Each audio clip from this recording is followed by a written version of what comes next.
I'm Dr. Christopher Baker, Chair of STEM and Health Professions. I've been in Rockland Community College some 40 years in some capacity or another. I started teaching online in 2006 with an Intro to Oceanography course. That's been expanded to the GOB Chemistry course, and just recently Chem 101, which is Inorganic Chemistry for majors. So I think teaching online, you have to kind of become a professor ninja. It's really hard to teach and to facilitate learning without the feedback that the students give you in a live class. And so normally if you present a topic, the students' faces or the body expressions or an "oh," that'll tell you if you've hit the mark or if you're off. In an online class, you really don't have that because the material is all up front. So you have to do things that elicit responses, and you have to do things to keep the students engaged. Through discussions, I'm on the phone, I'm on my email all the time. There's always an interaction between myself and the students, and so it keeps it fresh. They also have the reassurance that they know they can reach me at any time, that it's not a 9 to 10 o'clock thing like a live class would be.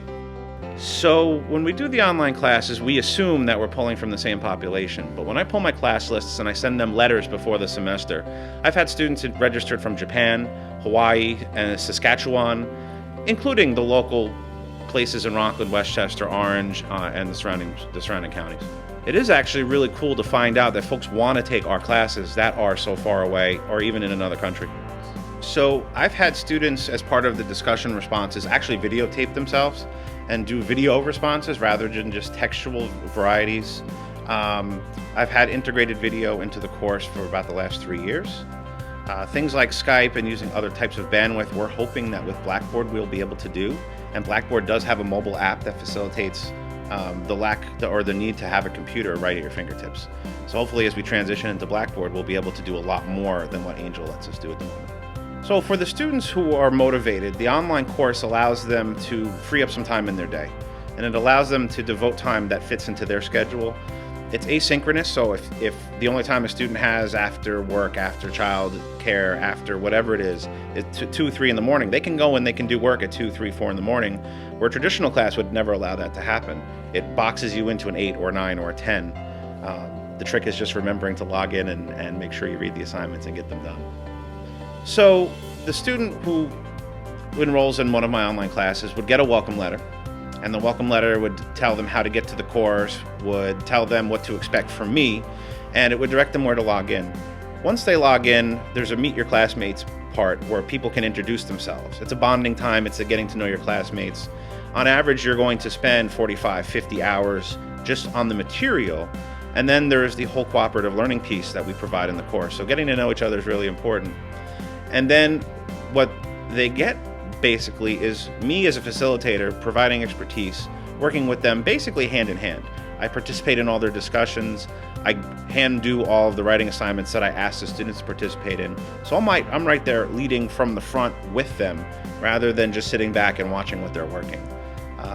I know some of the pedagogies talk about putting the work on the student, and that's fine, but we're a facilitator, we're a mentor, and I like to be in there with them, as I know a lot of my colleagues do, to show the students what we expect and to get them where we'd like them to be together, not just do what you think is right and let's see where you end up. I think that's really important to help them along, especially at the 2-year level with the foundation we provide.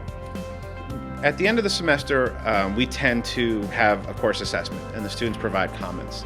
And they're about what you see in an online class. It's the emails that you get afterwards. It's the discussions that happen at graduation. It's the folks who come back and say, I took your online class and I want to go further. It's the nursing students who at Pinning thank you for the online class, even though that's probably the first time I've ever met them in person. So you get the traditional stuff, but it's the extra pieces that you get from the students that you've never met that I think really means a lot. I think with the way education's going today, the idea of everybody taking 5 or 6 credits, 6 classes in a classroom every semester for 4 or 5 or 6 years is probably not the way things are going to go in the future. There are hybrid offerings, there are online offerings, there's brick and mortar offerings, there's experiential learning offerings, and I think that education is probably going to be a hybrid of all of those moving forward. With the way schedules are, with the responsibilities that people have coming to school, to college, to learn, to retrain, whatever it is, I think that we're looking toward a very different landscape in the future that's going to include online, hybrid, and out-of-class experiential learning. in addition to the brick and mortar stuff we do. So in our helping professions, or health professions, you can take medical terminology. There are support modules online. There is pharmacology online in the health professions. In science, we basically offer everything. We have brick and mortar. There is almost an online version or a hybrid version of everything. With exercise and human performance, we offer online versions for students who can't exactly get to school or have other issues making class. They can do this online or outside the classroom. And they keep a log file and they videotape their progress for the instructor to evaluate. So that's actually worked very well there. Math classes, one of everything at least is online. So a student who wants to take calculus or pre-calculus from a distance, maybe even while they attend another school, we've actually made that possible. So basically, I would say the majority of the classes you could take here, you can take online if you wanted to.